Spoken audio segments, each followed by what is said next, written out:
আমাদের জ্ঞান পরিমাণ ঘাটতি আছে, তাই মনে হয় না?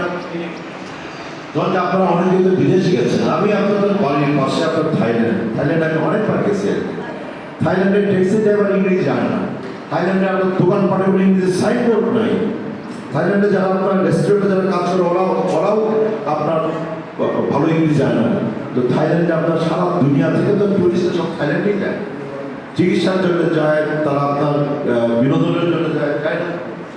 জাপানিজরা কিন্তু বেশি ইংরেজি জানে, আমার তো মনে হয় না। আমি রাশিয়ায় ছিলাম আপনার দীর্ঘ 8 বছর, আমার থাকবার সুযোগ হয়েছিল রাশিয়ায়।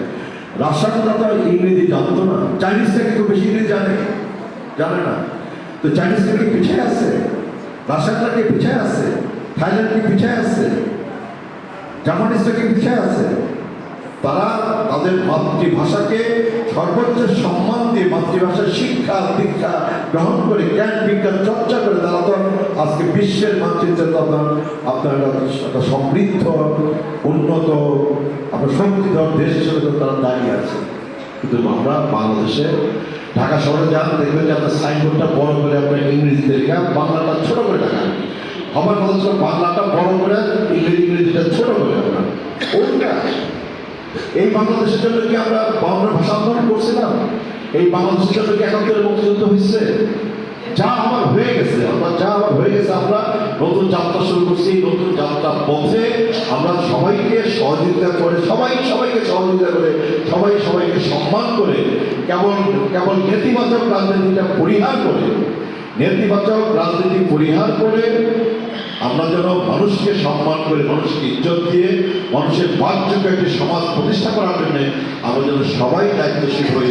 বাংলা ভাষার রাষ্ট্রীয় মর্যাদা আমরা আদায় করেছি, সর্বস্তরে বাংলা ভাষাকে প্রতিষ্ঠিত করা, আমাদের চলনে বলনে, আমাদের আচরণে, আমাদের সংস্কৃতিতে, আমাদের কৃষ্টিতে, আমাদের পড়াশোনায় আমরা যেন বাংলা ভাষাকে আমরা সর্বোচ্চ জ্ঞান সর্বোচ্চ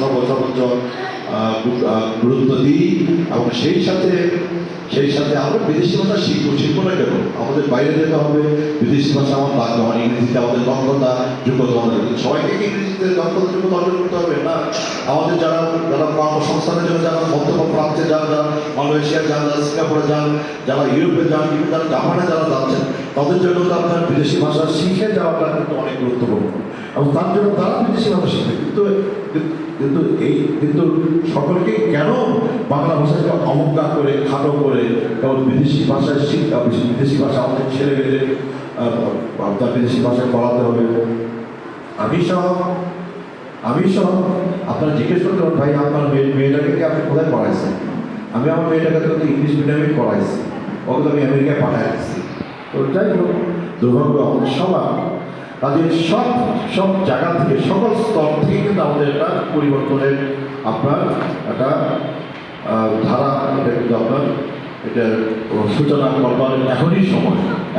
সুযোগ বারবার আসে না। একটা জাতির জীবনে কিন্তু সুযোগ বারবার আসে না। জাতি আমাদেরকে সুযোগ দিয়েছিল 1971-এ, সেই সুযোগের আমরা সর্বোচ্চ সদ্ব্যবহার করতে পারি নাই। জাতি অনেক আপনার সাফার করেছে। 1990-এ আমাদের সামনে সুযোগ তৈরি হয়েছিল, সেই সুযোগটাকে আমরা ধরে রাখতে পারিনি। আমাদেরকে অনেক সাফারের শিকার করতে হয়েছে। 17 বছর গেছে আপনার দুঃখের সময়, বিপ্লবের সময়, দুঃসময় আমরা পার করে এই 2024-এ আমরা সংগৃহীত করলাম ঐতিহাসিক ছাত্র জনতার অভ্যুত্থান। এখন যে সম্ভাবনাটা আমাদের সাথে তৈরি হলো, এই সম্ভাবনাটা যদি কাজে লাগানো না যায়, তাহলে খুব তাড়াতাড়ি, খুব সহসাই আবার আমরা সুযোগ পাবো, এটা ধরে নেওয়ার কোনো কারণ নেই। আমাদের সকলকে ধন্যবাদ জানাই। আশা করি আমরা